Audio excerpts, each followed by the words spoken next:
بسم اللہ الرحمن الرحیم اللہم صلی علی محمد عبدک و رسولک علی المؤمنین والمؤمنات والمسلمین والمسلمات۔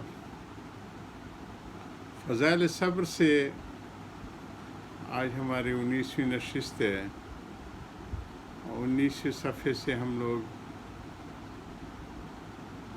فضائل صبر و شکر کی پہلی واعظ کو جاری کیے ہوئے ہیں۔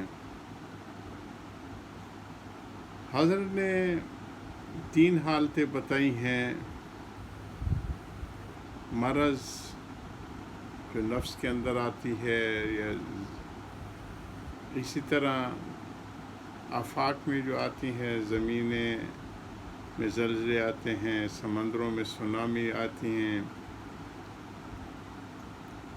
آسمان سے بارشیں ہوتی ہیں یا لباری ہوتی ہے۔ تو یہ ساری حالتیں، اور پھر تیسری حالت جو ہے آپس میں، جو تیسری حالت من العبد، بندوں سے جو ایک دوسرے کو تکلیف پہنچتی ہے، جس کے بہت سے افراد اس اور شکلیں ہیں کہ ان میں بڑی شکل جو ہے وہ قتل و قتال کی ہے، کہ مارنا مرنا مارنا۔ بس یہ کل 3 حالتیں ہوئیں: کمی یا بیشی بارش جیسے آج کل زیادہ ہو رہے ہیں، قتل و قتال، اور ان کی اقسام کو اگر ڈیفائن کیا جائے تو یوں کہہ سکتے ہیں مصائب کی 2 قسمیں: آفاقی اور نفسی۔ آفاق کی 2 قسمیں سماوی اور غیر سماوی، آسمان سے جو نازل ہوتی ہیں اور سمندروں زمینوں سے ہوتی ہیں، وہ غیر سماوی ہو گئیں۔ بہرحال 3 حالتیں ہیں، اور انہی 3 کے متعلق دستور عمل بتانا منظور ہے۔ اس دستور عمل کو اللہ تعالیٰ نے ان آیتوں میں بیان فرمایا۔ سبحان اللہ، کیا بلیغ کلام ہے! اور یہ حاکم الحاکمین کا کلام ہے۔ اس کے اگر ترجمے کیے جائیں تو وہ بھی انہی رعایت سے رکھا جائے کہ جو سلاطین کے اندر جس طرح کی استعمال ہوتا ہے، اسی طرح اس کو محاوروں میں یا جملوں میں۔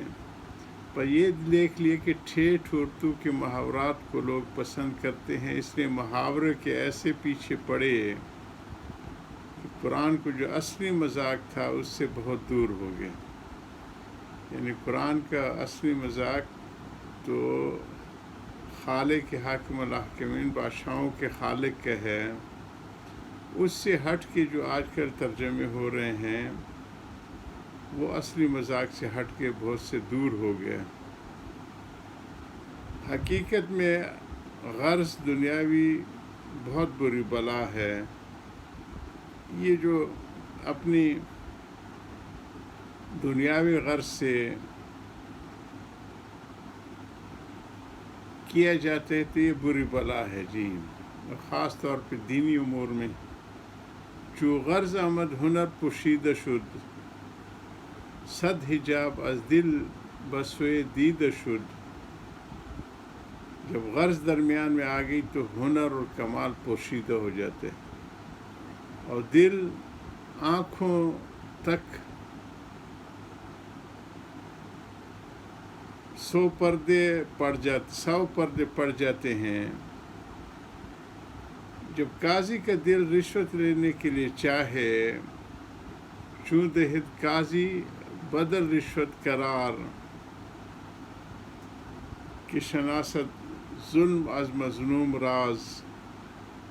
جب قاضی رشوت لینے کو چاہے گا تو مظلوم سے ظالم کو کیسے پہچانے گا؟ یعنی جب حاکم کی نیت پہلے سے رشوت لینے کی ہو جائے گی تو اس کو حق نظر نہ آئے گا، اگر کوئی کہے کہ ہم نے سنا ہے کہ ایک عہدیدار تھے، وہ مدعی و مدعا علیہ دونوں سے رشوت ٹھہرا لیا کرتے تھے اور دونوں سے لے لیتے تھے، پھر مقدمے کے اندر بہت غور و خوض کر کے حق کی کرتے، جس کی ڈگری ہو گئی اس کو پیسہ رکھ لیتے تھے، گو کم ہو، اور دوسرے کا واپس کر دیتے تھے وہ زیادہ ہو، دیکھو رشوت بھی لیتے تھے اور پھر حق ان کو واضح ہو جاتا تھا۔ جواب یہ کہ اول تو خلاف شریعت کرنے میں ایسی ظلمت ہوتی ہے کہ نور فہم اس سے جاتا رہتا ہے۔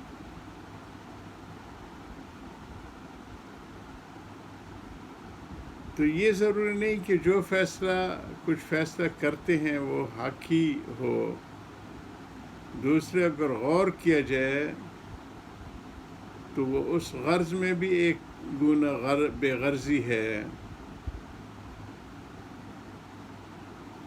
چنانچہ قلیل و کثیر کو نہ دیکھتے تھے، بس اگر ان کو مقدمے میں حق نظر آ جاتا تو وہ اس بے غرضی کا اثر ہوتا تھا، اور غرض تو حجاب عن الحق ہے۔ جب اپنی غرض اور حاجت جڑی ہوئی ہو تو وہ حق سے، نفسانی خواہشات، تو حق سے وہ پردہ ہو جاتے، حق چھپ جاتے ہیں۔ پر یہ مترجم صاحب بھی اپنی غرض کو ایسے پیچھے پڑے کہ علاوہ مسائل میں غلطی کرنے کے خود قرآن کے طرز مذکوروں کو چھوڑ دیا کہ حاکم الحاکمین کا کلام ہے اور اس کو اسی حاکمانہ انداز میں بیان کیا جائے۔ چنانچہ جنہوں کا ترجمہ ان حضرات نے کیا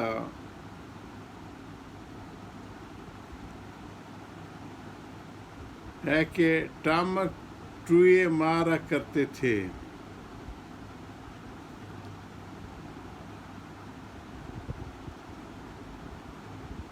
بتلائے یہ کون سا محاورہ ہے؟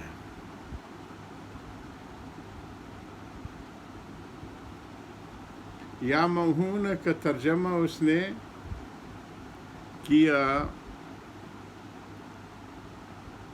ہے ٹامک ٹوئے مارا کرتے تھے، بتلائیے یہ کون سا محاورہ ہے بازاری، بلکہ زنانہ، اور زنانہ بھی کیسا عام جوہلا عورتوں کا محاورہ ہے۔ بادشاہ تو درکنار، ادنا شائستہ آدمی ایسا محاورہ نہ بولے گا۔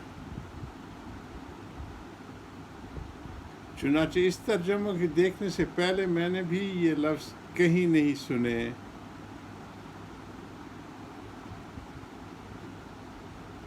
لیکن لوگ اس ترجمے پر فدا ہیں۔ خیر یہ مضمون تو کلام الملوک، ملک الملوک کلام پر بطور تفریح کے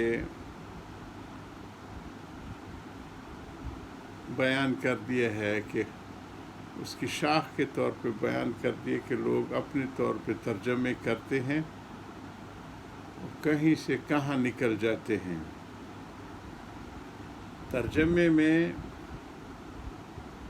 کئی چیزوں کا خیال رکھا جائے، ایک تو اس کی شان کو اس شان سے بیان کیا جائے کہ یہ حاکم الحاکمین کا کلام ہے، اس کی عظمت ہر ایک جملے سے واضح ہو۔ اسی طرح کی زبان جو کہ عام بازاروں میں بولی جاتی ہے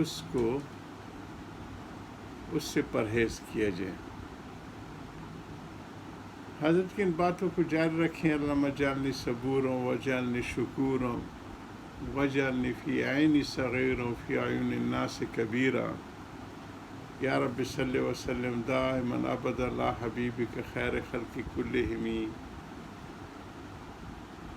وآخر دعوانا الحمد للہ رب العالمین۔